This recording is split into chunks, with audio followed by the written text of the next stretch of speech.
Where do we want to start? March was busy. Jenny Ortega revitalized Scream and the Addams Family. Yeah. Zachary Levi's throwing shade at The Rock for Ghost and Shazam. Rightly so. Creed 3 had the biggest opening for a sports movie ever. And it's WrestleMania week. So, Of course. we got to start there, right? That makes sense. Yeah. Why don't you say what you need to about WrestleMania? I can't. I don't seriously like wrestling, but I don't ironically like it either. It's like a third thing. But after reading this book about Vince McMahon, I'm like, it's too fundamentally corrupt for me to even give any attention to anymore. I got to get out of it. All right. Well, yeah, maybe we shouldn't start with WrestleMania then. No, we'll transition. You know what's weird is I heard a Creed song the other day, and I was like, They've got a few. Yep. not so bad. I really liked him. I would have never admitted it until recently, before I came comfortable, like saying out loud, like Embracing your butt rock like origins. I don't mind puddle of mud sometimes.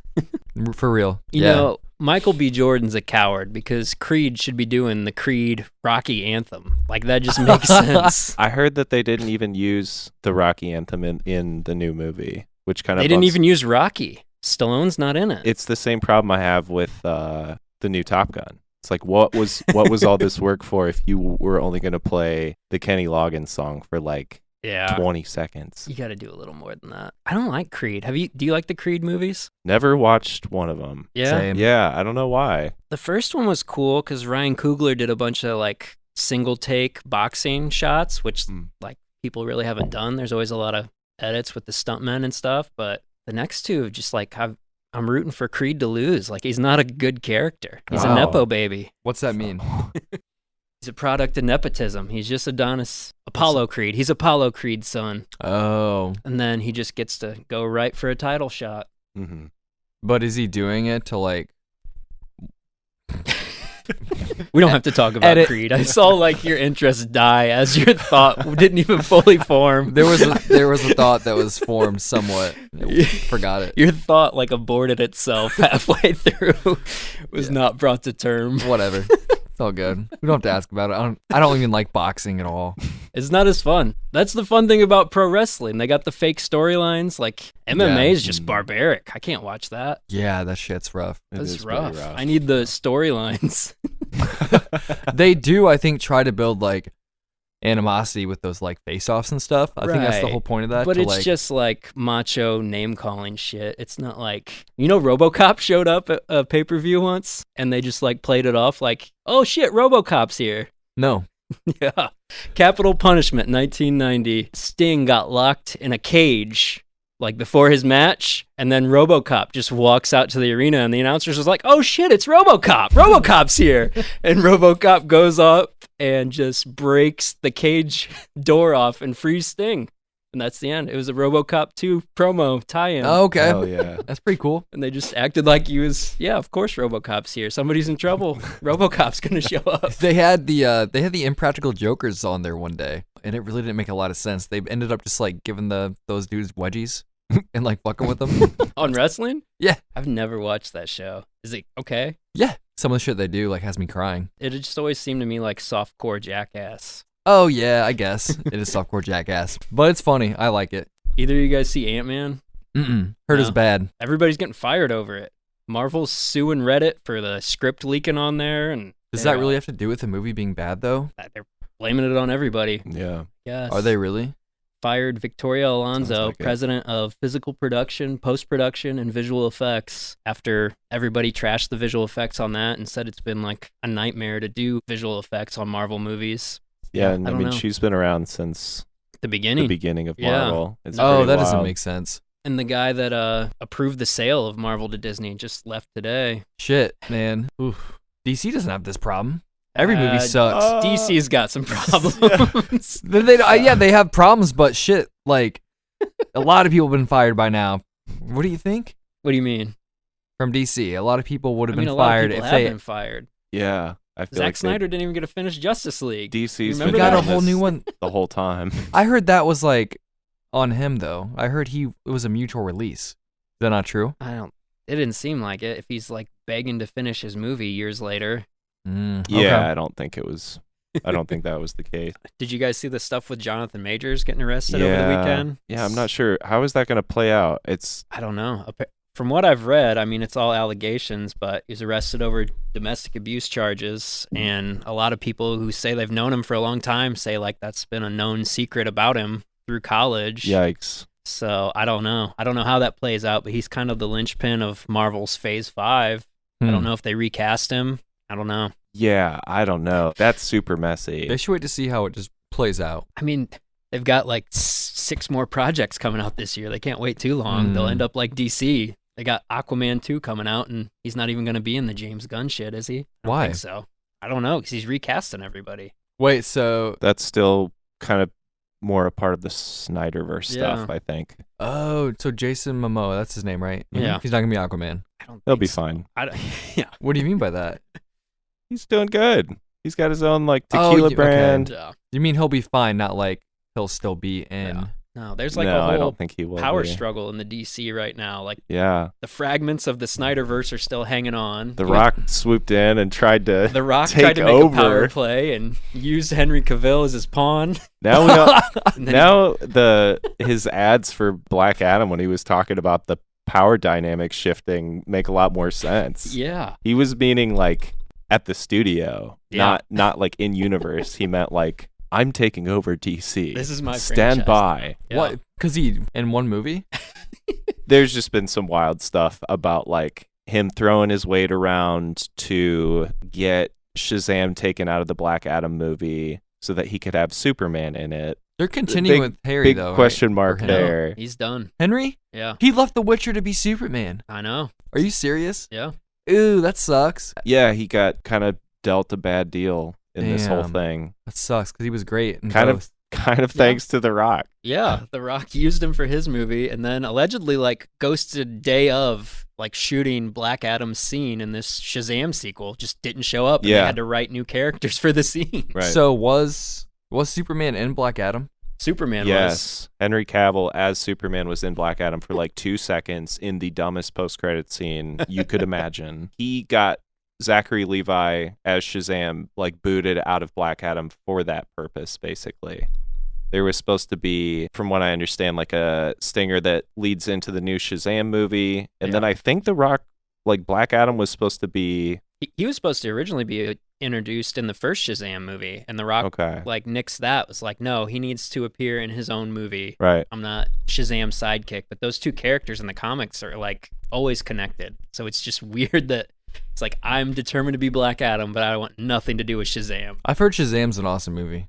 I like the first one. It's fun. Yeah. Yeah. It sounds like the new one is not great, but first one's good. I always thought The Rock didn't suck. Sounds like he does suck. That's how everyone is feeling at this point. So Yeah. I'm with you, man. Yeah.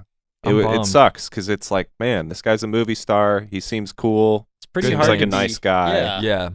Does And good Hard to be things. universally liked in 2023, and The Rock was Yeah. about as close to being that as there was. Uh-huh.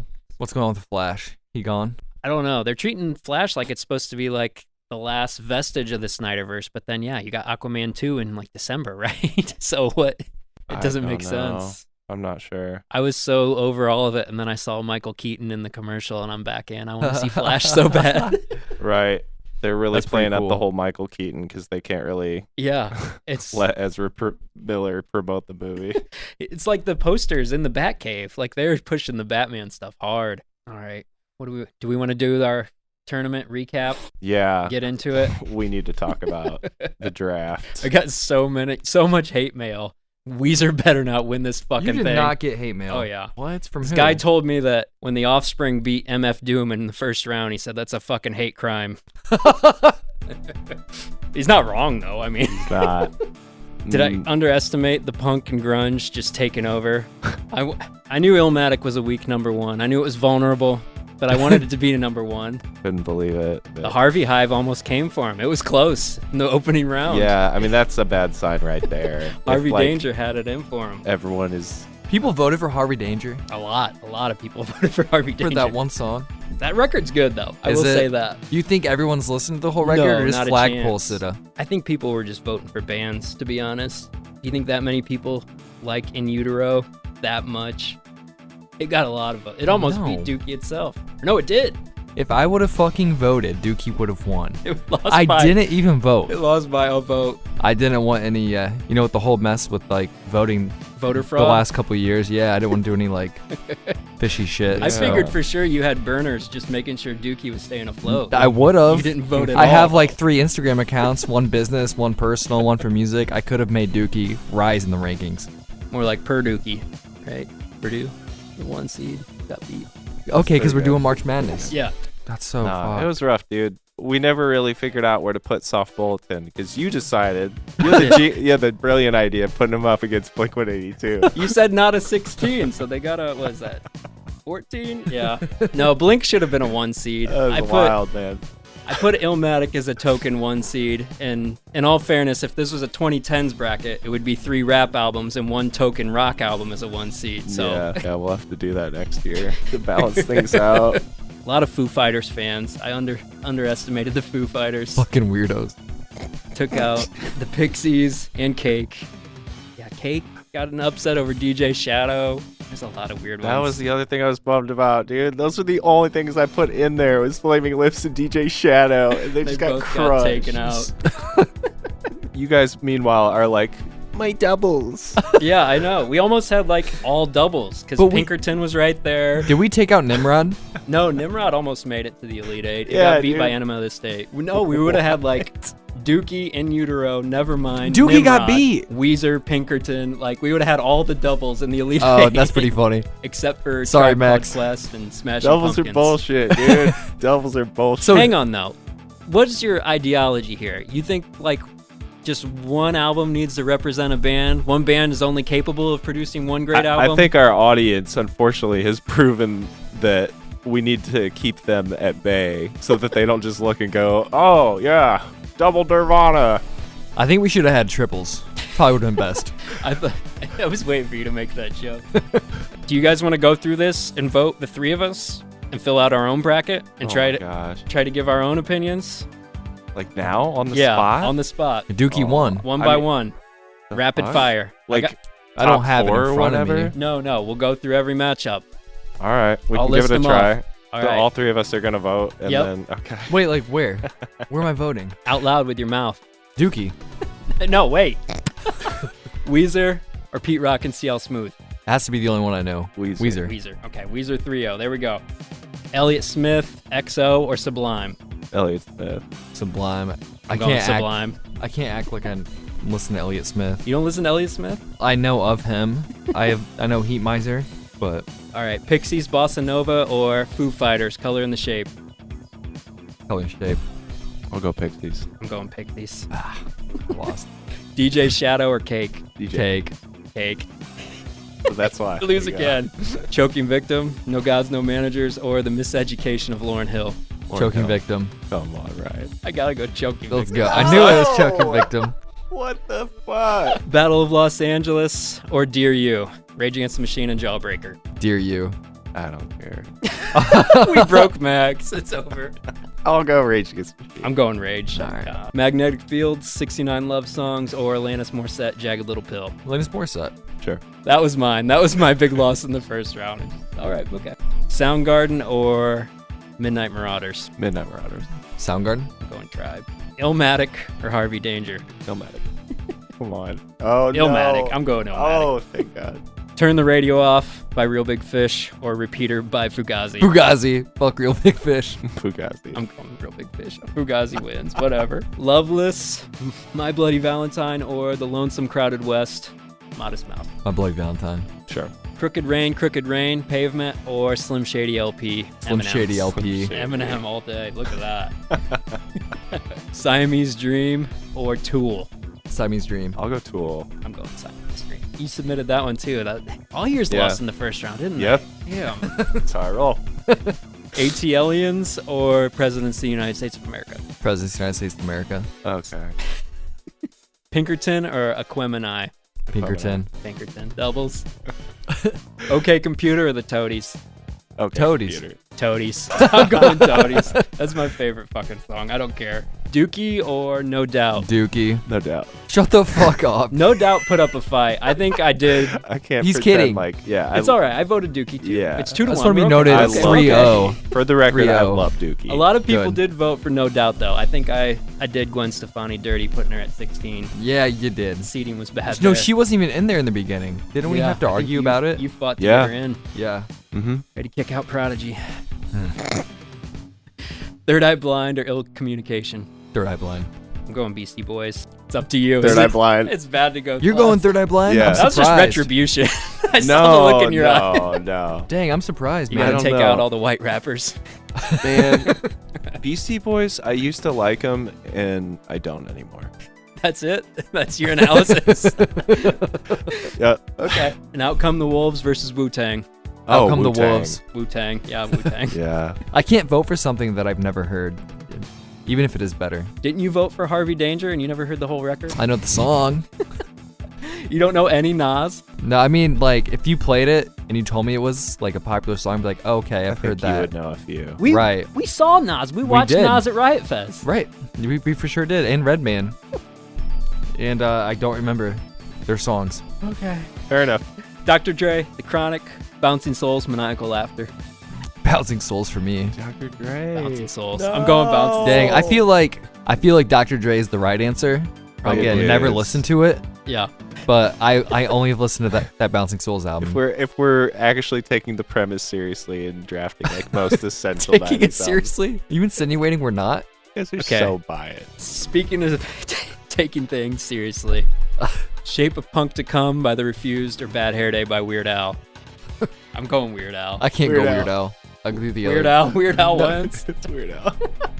It won in the fucking bracket. It's not a stretch. Oh my god. Without a Sound, Dinosaur Jr. or Ready to Die, Notorious B.I.G. Dinosaur Jr. But I feel like B.I.G. is the right B.I.G.. answer. B.I.G. I'm going B.I.G. Cool. I do like that record though. In Utero or Liquid Swords? And Utero. I'm probably going In Utero. I guess I actually would too in that case. Yeah. Yeah. Do you At have a that point. favorite Wu-Tang off branch? 'Cause Liquid Swords is probably mine. No, honestly, like anytime I branched out from Wu-Tang, I was usually disappointed by solo projects and Yeah. whatnot. There's a few. Raekwon's got a good record. ODB's got some singles, but yeah. Some of the ODB singles are good. Yeah. Yeah. That's the thing I realized looking back at this. Like the 90s was so predicated on like just make a good music video. Nobody's going to hear the rest of your CD until they Right. buy it at a Sam Goody. You can't hear it online anywhere. Just make one good song and then they're fucking duped into paying $25 for the whole thing. Mm-hmm. But it worked. Oh yeah, for Yeah. sure. Okay, I bought CDs, but you would get like super pleasantly surprised though, like by shit, listen to stuff that you would never hear on the radio, and you're like Sure. so Sure. stoked. Yeah. Yeah. Neutral Milk Hotel went out early. I thought they were going to make a deep run. Either of you guys like them? I've never really listened to them. That record's so good. They're up against Black Sails in the Sunset, AFI, so I know what you're voting for. Yeah, AFI. You going AFI or Neutral Milk? You've never heard Neutral Milk, have you? I'm alone. They're gone again. Yeah, AFI. I like AFI. This draft is going better. I Better? Okay. think so, yeah. Nevermind versus Oi to the World. I'm going Oi to the World. Just- I gotta. Never mind. I know, it's gonna. Yeah, never. Yeah, I know. American Football or Rage Against the Machine, self-titled. American football. American football. All right. Because American Max football. sounded really confident. Yeah. Smash or Operation Smash. Doomsday. I'll go Smash. I'm going Smash too. I got Downward Spiral or the Low End Theory. I'm going to do One 9 of- Inch Nails. I'm gonna do Low End Theory. Yeah. Ugh. 9 Inch Nails. Enema of the State or Soft Bulletin. Enema of the State. Softball, dude. Enema. I got it. Not again. Doggy Style or God Damn It. God damn it. I'll go goddamn it. Alice in Chains, Dirt or Green Day, Nimrod. I mean, I'll go Nimrod for a round. I feel like Alice in Chains. What? Dookie's already on there. Alice in Chains did their own thing that was pretty influential. Oh, They need shit. some sort of representation. Ben's so I'd say taking the that. premise seriously. I'm going Nimrod. Come on, man. After that speech. Violator, Depeche Mode or Pearl Jam 10. We're all unanimous. We don't like Pearl Jam, right? I like Pearl Jam. Oh, you do? I Thought we reckon. had this discussion and you didn't. No, I think I recognize that they're good. I also recognize that they're overrated. I also Okay. recognize his voice is annoying, but I think they're cool. What was the other one? Depeche Mode, Violator. I'm going to go Pearl Jam. Fuck think me. Ben- He's like, you guys all Ben hate made a fucking good- Pearl Right? Jam, right? Jesus. Ben made a good argument. There's so many people that love Pearl Jam. That's not a reason to vote for anything. I don't know anyone that likes Depeche Mode. I love Depeche Just Mode. kidding. I feel like they should be an 80s bracket. That should only sound Right. 80s. Violator was the peak, though. They were building up to that. I Their don't whole care. career. Weezer and Sublime. We're Too going little, round too 2. late. Weezer. Weezer. Yeah. The Pixies or Cake? Pixies.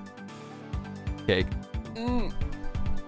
Cake. I already knew. Damn. I knew it. I had I knew 3 it. Cake albums in the running. Like, I had Nuh-uh. to pick which Cake album I wanted on this chart. Wow. I love Cake. Choking Victim or Rage?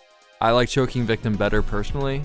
I can't get too into the premise because like we're voting like on personal taste, right? At the same Well, time. we have to bring some of that into it, I think. Yeah. What do you think best represents the 90s? Rage. Rage. Right. Unfortunately. Alanis Morissette or A Tribe Called Quest? Alanis Morissette. Tribe Called Quest. I'm going Tribe. Illmatic or Fugazi? This is where Nas got done in last time. I can kind of see why. I'd personally go for Fugazi. I'm going Illmatic. I'm going Illmatic. Okay. My Bloody Valentine or Eminem? Eminem. Yeah. Yeah, Eminem again. Wow. I'm surprised you like Eminem so much. Do you think it holds up? A lot of people do not. Why? No, I really don't think it does, but like you cannot deny how hot it was at the time. Has it had a lasting impact? No. You don't Well- think so? No. Why? Why I do don't- people think it hasn't held up? A lot Well, of I F just- slurs. Yes, but A lot of pop culture references that are all real dated now. that Well- shit's like in a lot of old rap Yeah. and hip hop. Am I wrong in saying that? I do think Eminem definitely dropped the F bomb more than anybody else. F slur. F slur. Sorry. Yeah, obviously not fuck. That's not what I'm talking about. Right. Yeah, that's not great. You just don't hear his influence in other people. I mean, maybe that's not. I don't know who you could really point to and be like, oh, well, you know, it's more so producers, I think, where you hear the influence of like certain styles in hip hop. Yeah. But I don't know, like no one started doing like funny, really ridiculous, over the top stuff for the most part. Yeah. And it's also And I like just don't- taken super seriously at the same time.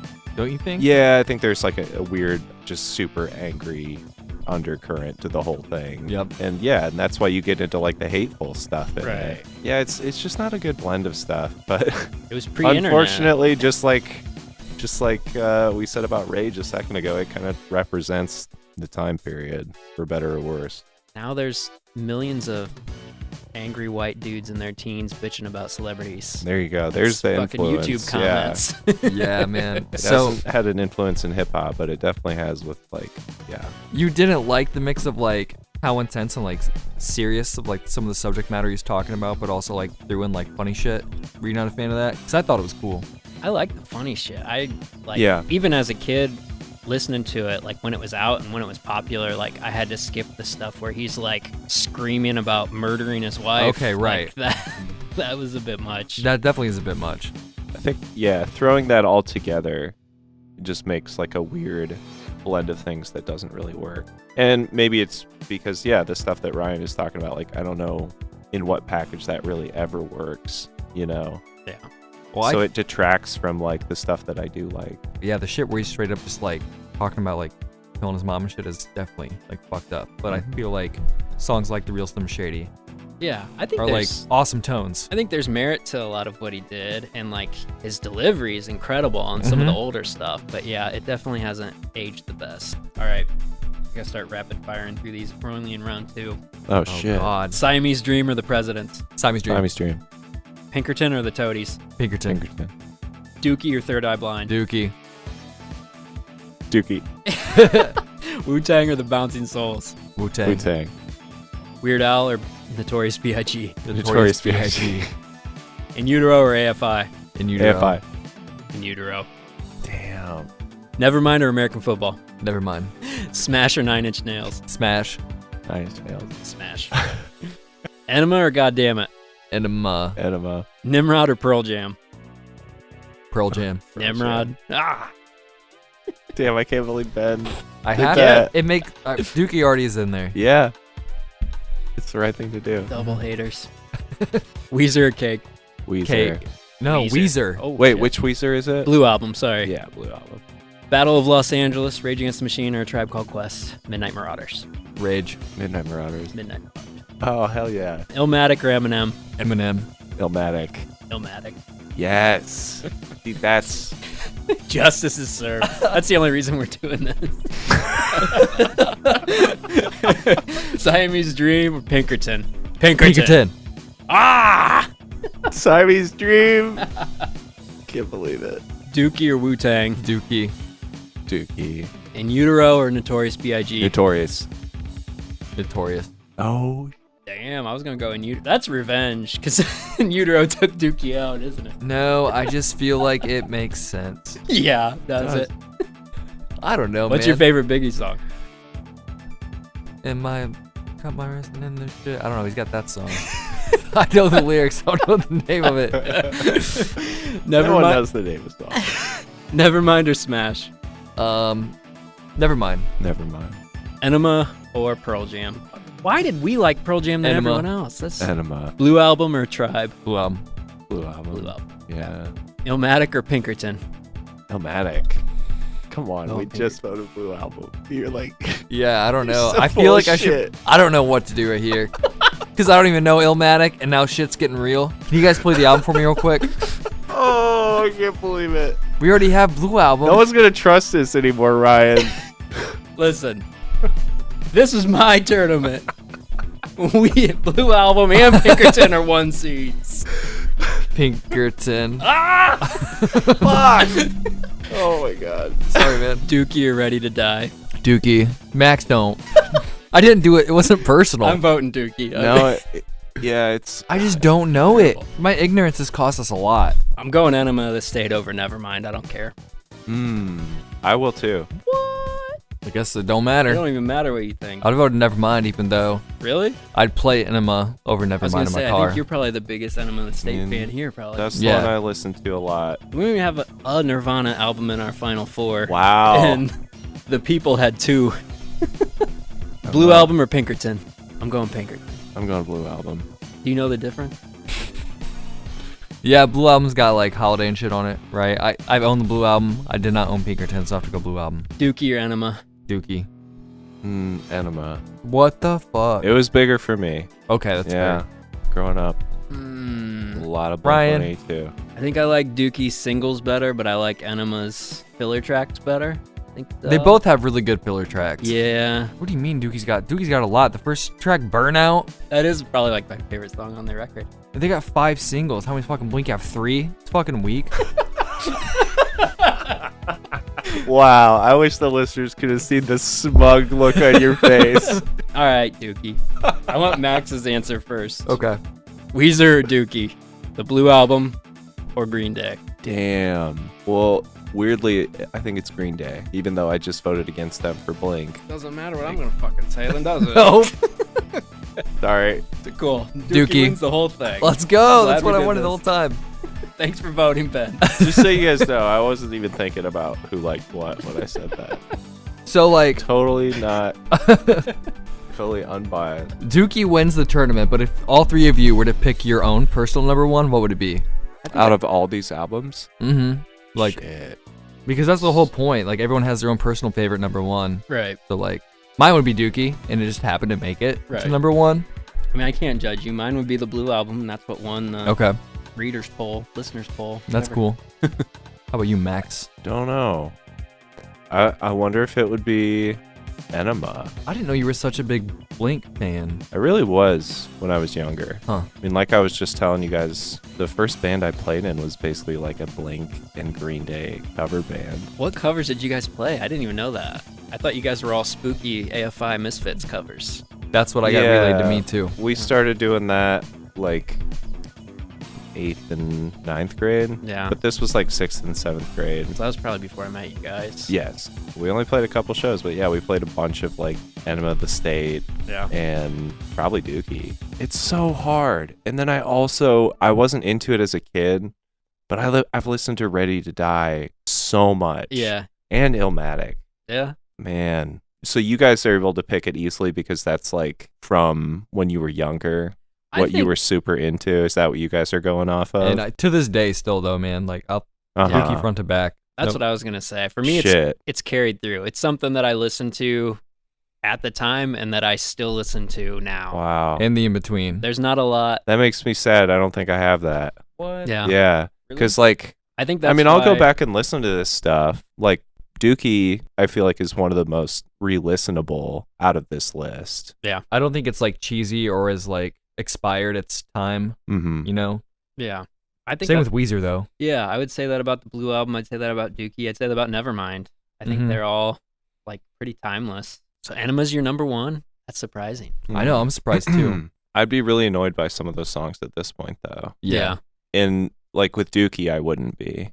Yeah. And with Blue Album, I wouldn't be. So maybe I have to go. I'll go Black Sails. Okay. AFI is one that hasn't aged well with me Mm. personally. Like I don't know, a lot around that like 2000s era punk scene, early 2000s, like Rancid, NoFX, AFI. Like I just can't revisit a lot of that, even though I was really into it at the time. Anti-Flag. I don't know. I find myself like flipping my opinion on AFI, where like when I was younger, I really liked the fast, thrashy stuff, and now I like kind of the slow, melodic stuff they were doing that I wasn't as into when they were putting it out. Yeah. You know? I was never into their slower stuff.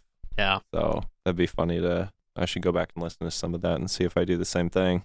I'm just blown away you like Blink, man. Like I didn't know you liked that Yeah. pop punk stuff. I just thought it was AFI. But that's the thing. Like, I think what we're learning about me is that I'm pretty fickle when it comes to music. Like, I'm going to be into something for a while and then I might just move on from it completely. Okay.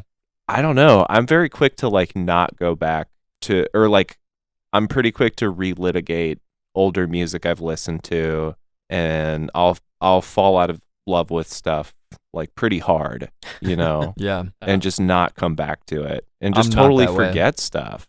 I'm loyal to a fault. You guys Yeah. are much more that way than I am. I voted for Weird Yeah. Al. I mean, Yeah. For me, it's So. still like solicits like an emotional response that like Yeah. gives me like a Well, high. or That's the whatever. best. Yeah. Yeah. When it can still do that for you. And that's what's crazy, man. That's been like I was a kid. I was second grade when I heard Green Day. I haven't listened to much Blink in a long time, but like I think around the time that we were talking about them because they put out a real stinker of a single, and yeah, um, the reunion track. Tom DeLonge was in the band again, and yeah, I did go back and listen to a couple old tracks from them, and I was honestly kind of just amazed at how catchy some of the stuff was. Yeah, Like how well they were able to use just the most simple stuff in music. yeah, And but every just song so effectively, making the right choices of like maybe this verse doesn't need guitar, or maybe I'm just like hitting staccato power chords and shit like that. Yeah. They just not complex stuff, but just They use like the same couple chord progressions. Like, and Tom even admits it. He's like, the only Yeah. thing that makes us different is Travis. yeah, Travis was a big part of that too. Yeah. Which yeah, even he is really disappointing to listen to on their stuff now. It's amazing. It's Yeah. amazing to me. I never thought that would happen, but it's like, wow, that could just be anybody playing that drum beat. yeah. Damn. All right, do we want to do recommendations? Sure. Oh wait, I got a stat for you guys. I wanted to read first. Okay. So, according to a quick Google, Freddy Krueger has killed 42 people in 9 movies. Hmm. Jason Voorhees has killed 163 people in 12 movies. Michael Myers has killed 170 people in 13 movies. Add all those together, it's 375 kills over 33 movies. John Wick has killed 439 in 4. Yeah. Very efficient. Yeah. I read something the other day that said like he only said like 340 words in his last movie. Yeah, there's no dialogue. Yeah, something he like took that. a bunch of the dialogue out. It's Yeah. great. I tried to convince Carissa to go watch it with me by showing her John Wick 3, and it did not work. Oh no, I haven't seen any of them. She's like, there's 6 lines in this like movie, them. and he delivers everyone bad. How is that possible? Are they bad guys? I'm I gonna feel like- need a gun. Yeah. I feel like he's doing like a Nick Cage thing. Yeah, it's... I So like it's it. intentional. He's so likable. Like, I hope can't so. get mad. He's a good guy. Yeah. Are the movies good though? I like him. The action's most part, incredible. yeah. Like, just from a technical standpoint, it's insane, the stuff they're able to pull off. Yeah. Is his acting that bad? He's not a good actor. He's never been a good actor. He's never been a good actor? I don't So think. that's like a general consensus. I mean, Don't look at me. what do you think about Keanu's acting? Am I being too harsh? I love him. Was he bad in The Matrix? Did you guys see something that I didn't? I wasn't think it's just great. I think it's just it's a specific thing, and yeah, I think he does kind of ham it up in John Wick a bit. Yeah. Like all of them do. Right. Like, Lawrence Fishburne in those movies is horrible. Like it's ridiculous. He But seems it's like fun. the nicest guy too. Like I don't mean Yeah. to shit on Keanu Reeves. Sure, Bill and yeah. Ted's Bogus Journey is like one of my favorite movies. I'm not even joking. I love it. But yeah. I think he's a good actor. I think he has a narrow type or specific stuff he can do, and I think sometimes, I mean, he was doing like the whispery like Batman voice before anybody. Yeah, that's true. He just does it, and he's standing there without the Batman mask, and some people can't take that. Yeah. Can't take it seriously. I will say though, know. like again, speaking to like the stunt coordination of these movies, which is just insane. Like it makes such a big difference that he actually has a background in martial arts Sure. and can sell everything. Oh yeah, And, like- that's what makes these movies good. Yeah, because you watch a Marvel fight scene and there's so many cuts because it's just a dude standing there and then his stunt double comes in and then he comes back and like it's just all Keanu straight through. Like he has a Yeah. stunt double, but Yeah. the cuts are so much more seamless because he can sell all the other stuff so well. It's insane. He kills a guy with a horse. He kills a guy with a nunchuck. He kills a guy with God. a book. Boban Marjanovic from the NBA. He kills him with a book. Jeez. It's great. Sounds awesome. So is that your recommendation? Yeah, that's my recommendation. I'll watch John that Wick for 4. sure. Go watch John Wick kill 430 people or whatever. It's very narrow in what it tries to do, but it does it really well. So That's awesome. What you got? Nothing. Nothing. We watching King of the Hill. yeah, Once There you Haley go. got sick. dude, I used to hate that show. Me too. I Because it didn't. was just the thing that blocked me from The Simpsons. But now that I'm older, Oh. I really love King of the Hill. The satire is like Yeah, brilliant, Mike Judge is so fun. and like just I never realized the whole show was just about how pure of a guy Hank Hill is. It's like unbreakable. How Mhm. fucking funny Bobby is. Bob. Every episode I swear is like Bobby tries to do something feminine, and Hank Hill has to figure out how to deal with it and accept it. Yeah, that's One of the best episodes is when they teach Bobby self-defense because he does like a women's study class, and he has to yell, "That's my purse," and then he kicks him in the nuts. And they find out. Right. Hank finds out that Bobby's been taking care of his own. He's proud of his son for a second, and then he finds out he's been kicking him in the nuts. Hank's like, "Son, you can't do that." And then so him and Hank get into it. Hank's trying to teach him how to fight, and eventually Bobby gets fed up and kicks Hank in the nuts and screams, "That's my purse." And then Hank's out of commission for like 5 days. It's a great show. It's I super love it. good. There's so I many love good episodes. the Propaniacs when they do the traveling music show to sell propane. That's a good one. Yeah. Good. The Halloween episode's good. They have a lot of celebs. The one and, like, where they cameos. where Oh, they yeah. eat the charcoal burgers behind his back. That one's Yeah. really good. The Very cigarette episode, Oh yeah, where they try to teach him a lesson by smoking all the Smoke it, yeah. cigs. and then they all just get addicted to them. It's on Hulu. Yeah. So Mike Judge is ahead of his time. This Oh, stuff's always Always, yeah. so good. All right, I'm gonna recommend something that I've been going back and rewatching. The Expanse.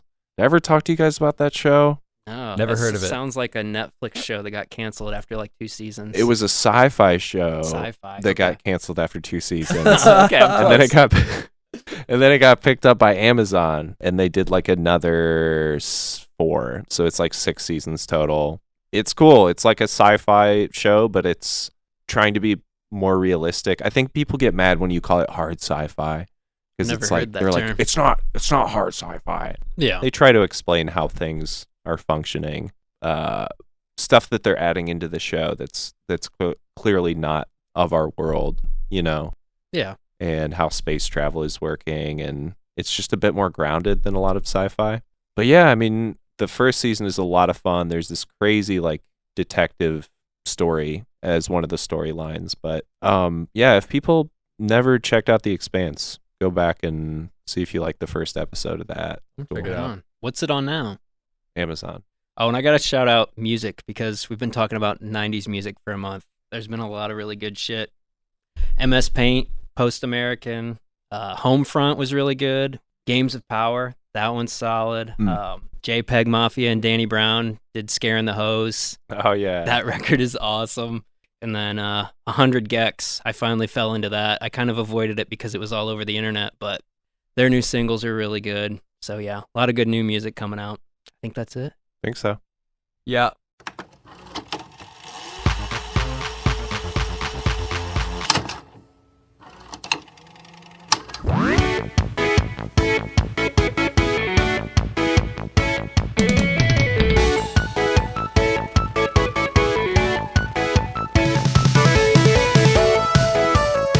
Today on Internet Killed the Video Store, we have Abraham Josephine Riesman, author of Ringmaster, Vince McMahon and the Unmaking of America. You're no stranger to warts and all biographies, having written previously for Stan Lee. What drove you to tell this? Stan Lee, not for Stan Lee, but yes. Correct.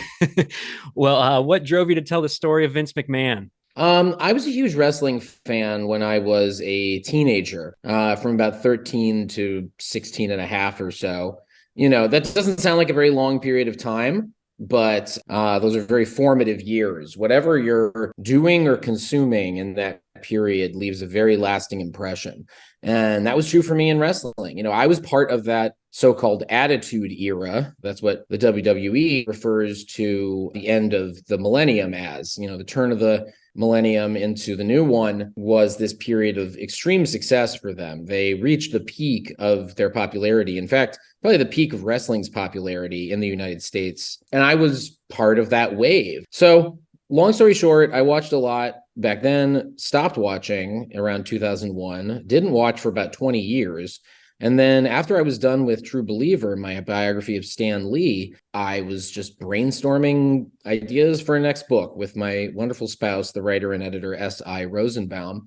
And one of us, neither of us can remember who, said, what about Vince McMahon? And it's really as simple as that. Once the idea was introduced, it seemed so obvious. Even from what little I knew that Vince's was an amazing and largely under-investigated story. Or at least it had never been sort of all woven together into a unified thread.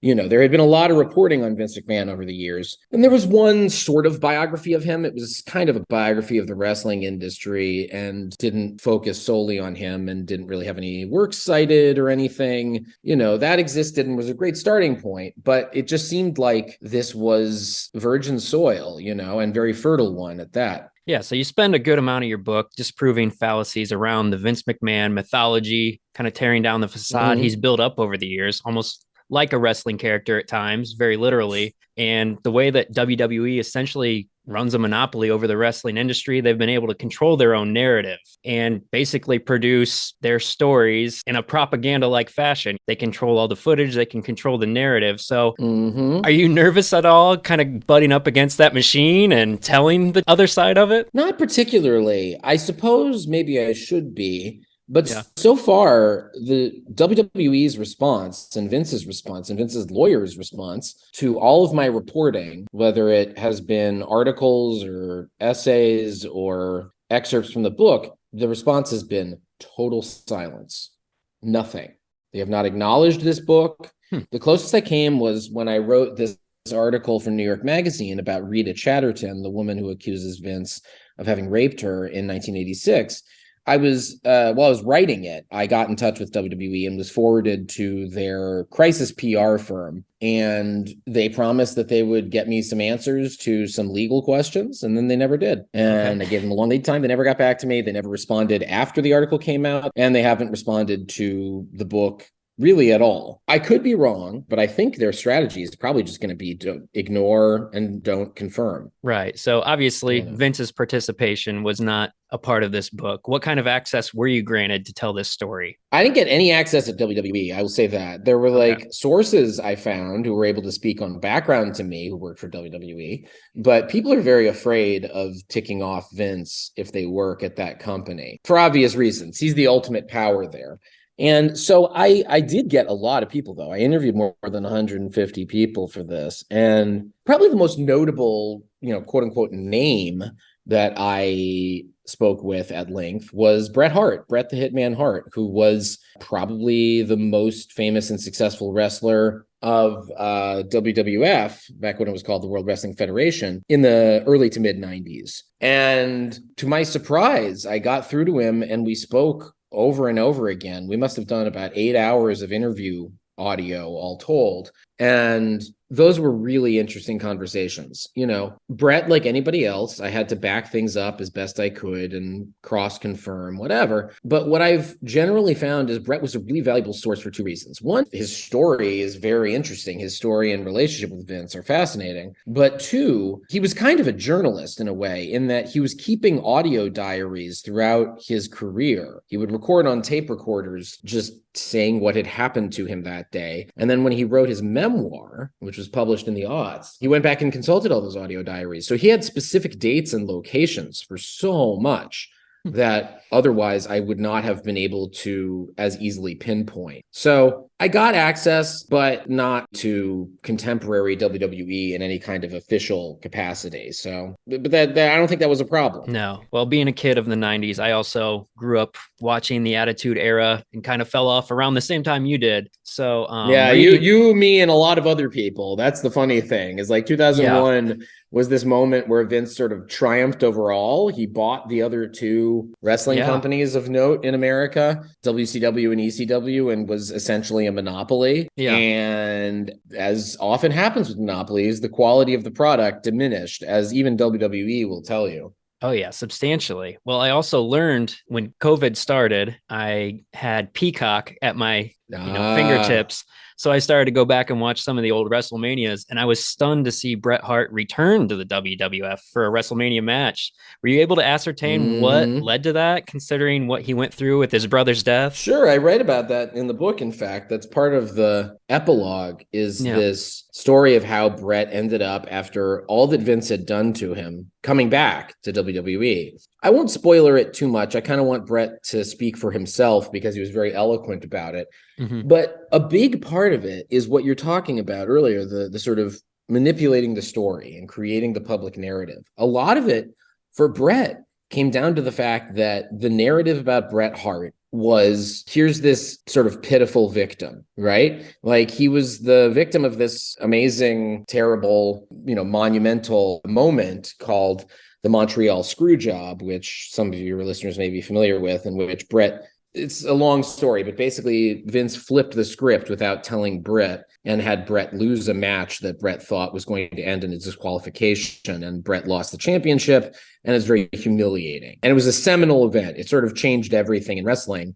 And because it was so famous and it involved Bret getting humiliated, Bret's humiliation was kind of the most famous thing about him for many years. And then he decided he wanted to rewrite the ending to his story. And in wrestling, kind of the only way to do that is to go back and work for Vince again.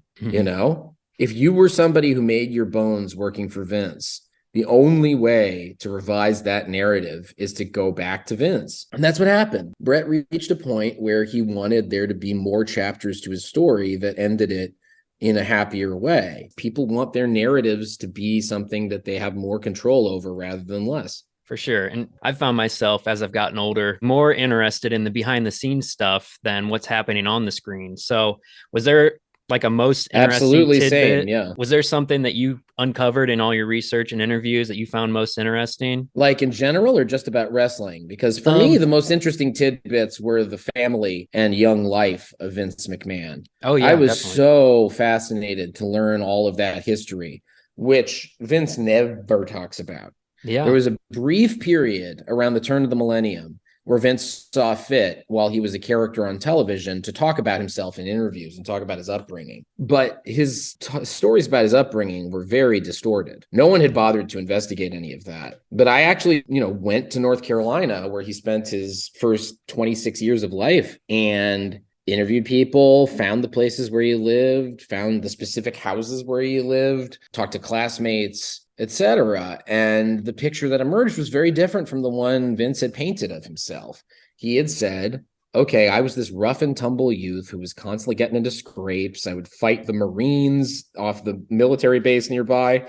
I would pull pranks on the commanders at military school, all of this stuff. Just talking about how he was a juvenile delinquent and barely contained rage was motivating him all the time. Nonsense. As far as I can tell, from everyone I talked to, people who knew Vince when he was 7, and people who knew him when he was 17, and people who knew him when he was 27, everyone says, hey, he was a pretty nice kid or a nice guy. Didn't really get into that much trouble or know more than anybody else.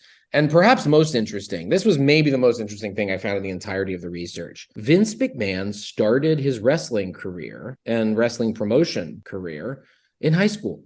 He went to military school. He went to boarding school in Virginia for 2 years. And I just found some screenshots of his yearbook with names on them, called people, and found a bunch of his classmates, including his second-year roommate. And all of them said, oh, yeah, he used to put on these wrestling shows. They were crazy. He called himself Ape Man McMahon. And he would go out in costumes and get the other students to wear costumes, and they would just have wrestling shows. Vince has never, not once, talked publicly about the beginning of his wrestling career being in high school. And I think it's because he was trying to give the impression that his high school years were like rough and tumble. And so he can't mention that he was also doing this goofy thing. But the goofy thing is the essence of what has made him powerful. So, it's all paradoxes down the line. Yeah, definitely. And well, he also kind of sells himself as inheriting the family business, but that's kind of disproven as well, where he actually had to buy the company from his father. And the way that wrestling was set up back in the old days, it was very regional and you had all these little territories. And can you expand upon why it was so frowned upon when Vince Jr. took over and tried to basically put them all together in an NFL-like container and kind of conquest the entire industry? Well, not even NFL like. If only it was NFL like, that would be more decentralized. I mean, it makes the NFL look positively democratic. WWE made itself the NFL if there was only one team with one owner, and that owner was also the quarterback. It was a crazy development because, wrestling had been a regional, not exactly democratic, but oligarchic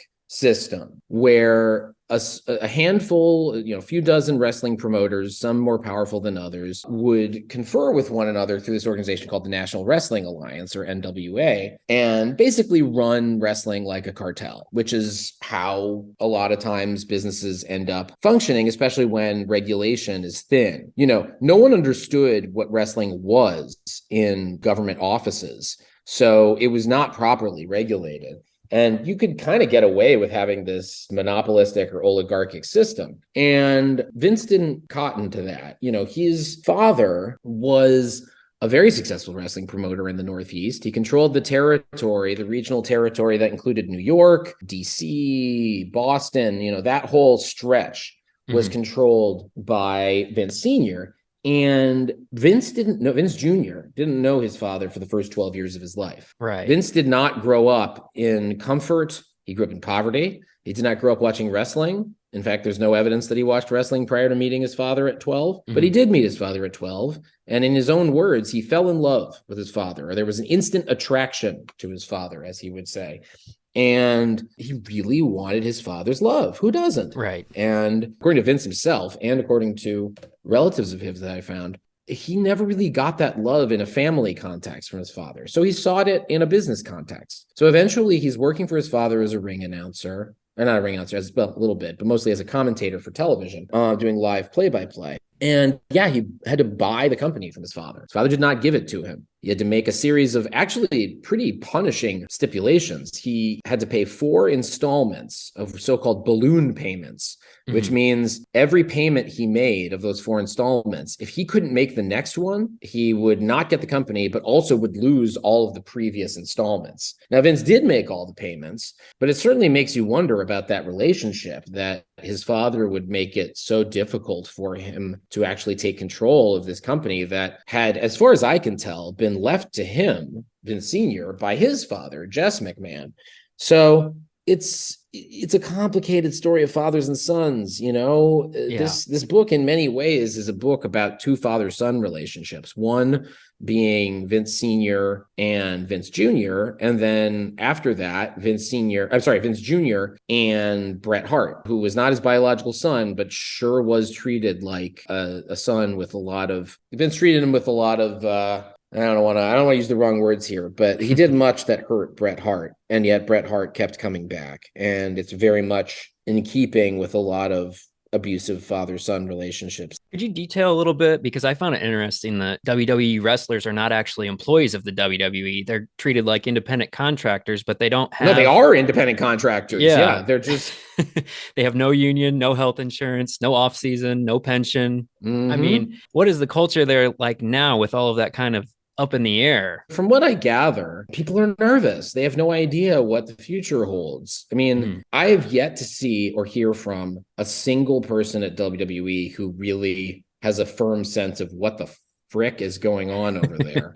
Like, it is, Vince came back. Vince was hit with a wave of sexual misconduct allegations last summer, and to everyone's shock, stepped back. Like, actually stopped doing the direct involvement in creative and was no longer the CEO and chairman. But what I always told people, the Washington Post asked me to write an op-ed when he stepped back saying, write something about the end of the Vince McMahon era. And to their credit, they let me write what I wanted, which was, this is not the end of the Vince McMahon era, because he's still the ultimate financial power at that company. Like, he was still the principal shareholder and controlled 80% of the shareholder votes. So he could come back anytime he wants. And lo and behold, he did. He brought himself back a few months ago. He made himself the executive chairman, fired a bunch of people, ousted his daughter, it seems, or at least his daughter didn't want to work with him, something like that. And since then, it has been this chaotic whirlwind where no one really knows what's going on there. There are all these rumors about, like, is Vince dictating creative again? You hear some rumors saying yes, some rumors saying no. Is Vince going to sell to the Saudi government? Some rumors say yes, some rumors say no. I think the only person who has any idea what Vince wants to do right now is Vince. So I think there's a lot of anxiety about, is there going to be a new boss in town? Are we going to have to change the rules of how we work? I don't know. We're going to have to find out. It is a very exciting and weird time to be watching wrestling. WrestleMania is about to happen. Yeah. And it's Vince's first WrestleMania since this whole Michigas happened. And I don't know. For all we know, he's going to come out at the top of WrestleMania and announce that they've been sold to some company, like you never know with Vince. I think of the so-called Black Saturday, which I read about in the book, where in the 80s, Vince took over this rival company, Georgia Championship Wrestling, which was a big deal because they were aired nationally on cable, the new technology of cable. And the only way people found out that he had bought it was because you tuned in one Saturday, and the announcer early in the show said, "We've got some exciting stuff coming up. Let me turn it over to the person who's going to tell you all about it, Vince McMahon." And if you were a wrestling fan, you're watching this going, are you serious? This is how I'm finding this out, that Vince bought his competition? Well, and he did it again with his son in WCW, like we were talking about. I know. He did that live on the air. That had at least been rumored beforehand and like been reported on. And then they sort of mimicked that on television. But Georgia Championship Wrestling, because it was pre-internet, pre-all that stuff, it was genuinely just a shock for everyone who was watching. It was like, I say in the book, it was as if you turned on the State of the Union and somebody introduced the speaker and said, actually, instead of the president, we're going to have the Soviet premier here today. It would be, it was completely nuts. And so for all we know, he's going to pull another Black Saturday at this WrestleMania. He might announce that there's new parents in town. Who knows? Vince thrives on speculation and the unexpected. So Well, yeah, even after the rape allegations last summer, he appeared on Raw, kind of just seeming to draw attention to his show. Yeah, didn't acknowledge it at all. We were all watching that one SmackDown when the allegations had come out, including the rape allegations that I'd published, and we were all like, what's he going to do? Is he going to apologize? Is he going to be boastful? Whatever. And he just didn't acknowledge it. He did a little intro that was just generic and had nothing to do with anything. He said, "Welcome to SmackDown," tossed the mic, and that was it. And it was one of the most watched SmackDowns in years. That's how he does it. The subtitle for the book is The Unmaking of America. And a lot of people have kind of rooted back to the 1980s, Ronald Reagan, the Trumps. How does Vince McMahon play into that molding of the current American political landscape? Oh, God, so many ways. I mean, for me, the most interesting thing about Vince and politics is not his direct involvement in politics, as fascinating as that is. He is a major GOP donor, as is his wife. His wife was a Trump cabinet member. She was the director of Small Business Administration, ran the biggest pro-Trump super PAC in 2020, all of that stuff. I'm not even most interested by his influence on Trump, which is fascinating. You know, he is very close friends with Donald Trump, as far as Trump can be friends with anybody. And Trump has appeared in Vince's show many times in different capacities. I think what the most interesting thing about Vince is politically is the way he has managed to construct an armor that can't be penetrated by virtue or a fact check. Right. He created this persona, and this is so important to success in politics these days, unfortunately. He constantly said, hey, I'm evil. Look at me. Look at the evil guy. Look at the guy who's doing everything bad and is lying to you all the time. Look at the guy who constantly lies.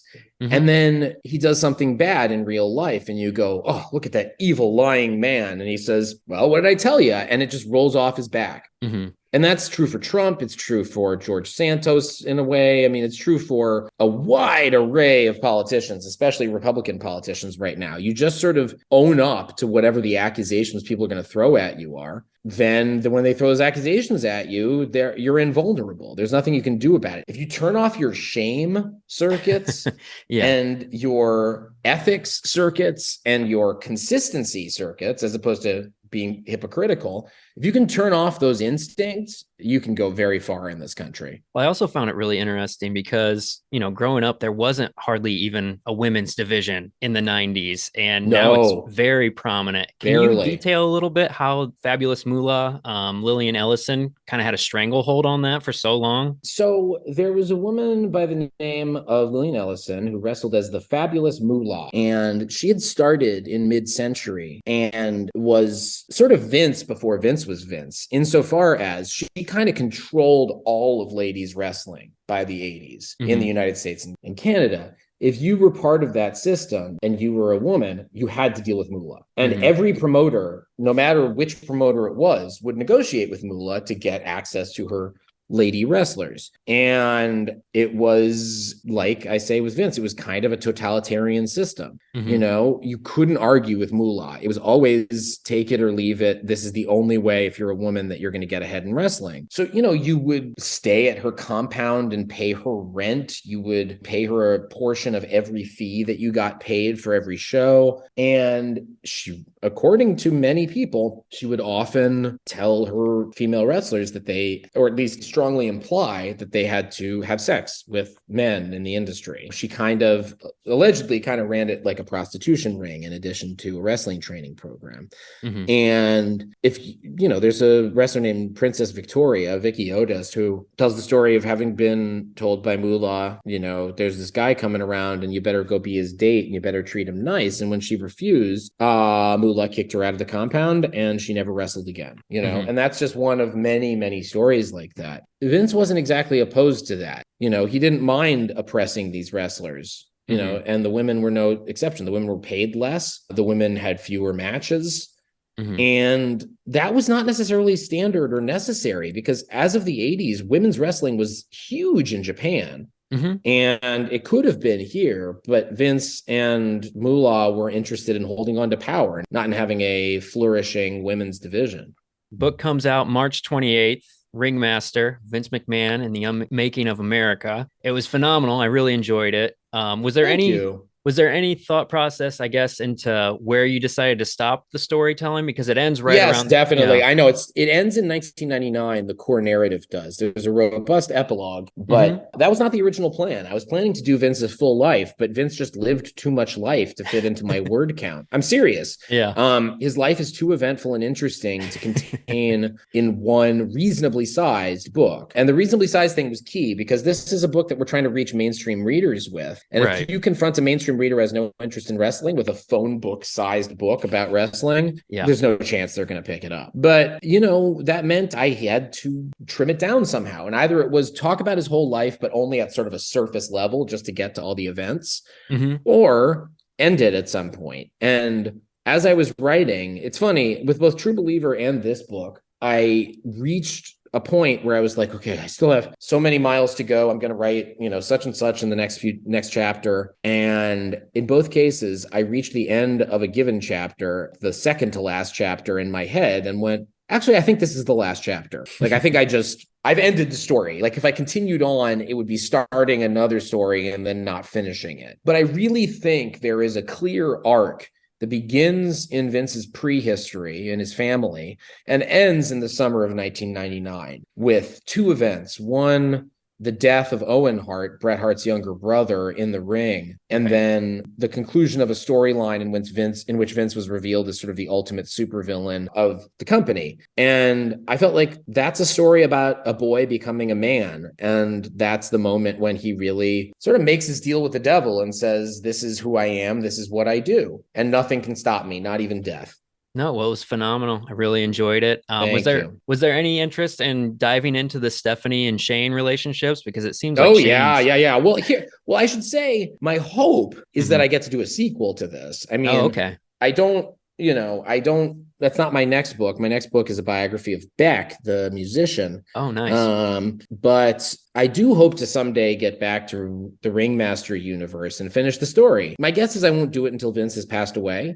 I kind of want it to be a complete story of his life in 2 volumes. So it might not be a while. Vince's mom, Vicky Hanner, died at 101 last year. Yeah. She really kept on trucking for a long time, and that could be Vince for all I know. Right. So you may not see the sequel for a bit, but I do hope to get into the Shane and Stephanie stuff, because as of 1999, they were not as involved as they would soon become. So as you'll see, the last chapter deals heavily with Shane and Stephanie. But, I don't have as much detail about them because they just hadn't become as much of a part of the show as of when the book ends. Right. So I got a lot of stuff about them. So I really hope that in the next volume, honestly, the next volume, I think, will probably be less just a biography of Vince and more, I want to look at the rest of the quartet of his family, Linda, Shane, and Stephanie. I want it to be a story of that quartet because they end up being very important to each other once they are all in the storyline as of 1999. Well, awesome, man. I look forward to it. Hopefully we get to see volume 2. Can you tell us Thank on the you. way out the most direct way we can get your book? Yeah, you can go to ringmasterthebook.com, or you can go to abrahamriesman.com, and that's RIESMAN. Although if you accidentally misspell it as REI, I have that domain registered as well, and it will redirect you. So don't worry about that. Well, there we go. Awesome. Well, thank you for spending the time with us today. We appreciate it.